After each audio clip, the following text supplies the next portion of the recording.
Once upon a time, a girl named Myra entered the gas station convenience store. She had a hurt finger, so she looked for something to help make it better. She hid her hand in her hoodie pocket as she searched the entire place. After looking for about 20 minutes, she found nothing she could use and left.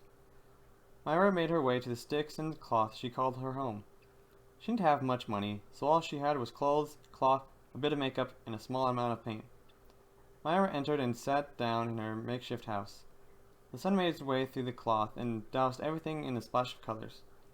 Myra found it beautiful. She always had a love for art. Myra laid down for about an hour. She watched the leaves blow in the wind, the squirrels run up and down the trees, and birds fly wherever they pleased. She found it beautiful, but it always made her a bit sad. Eventually, she stood up and decided to take a walk. As she strolled through the town, Myra tried to avoid eye contact with anyone. This made it hard to enjoy her surroundings sometimes, but she tried her best. Myra reached the museum and stopped in front of it. She turned and looked up at it. She'd always wanted to go inside, but only when she was alone. She wanted to enjoy the art by herself instead of having to worry about others. She knew, however, that wasn't possible. She told herself that she'd go inside one day, like she did every day, and continued to walk. The walk was a long one, but she'd walk longer. Myra walked through the town every day, and every day there was new art all around her. When she got back to her makeshift house, she sat down just outside of it. Then she thought the same thoughts she thought every day. The art of nature is always so free. I wish I could be as free as life. The sun started to set, and, like the rest of the things she admired every day, it made her sad. This time she was going to do something. Myra stood up and started to walk.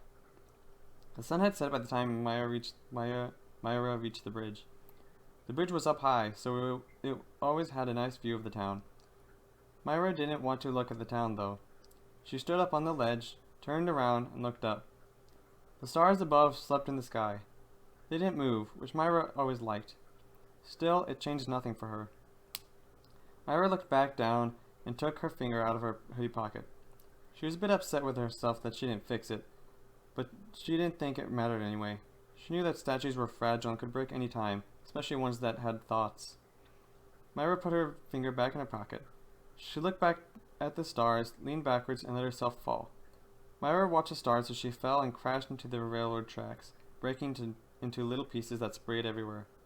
The next day, people saw a hoodie, pants, and shoes lying on a railroad track with shards everywhere. They called it art.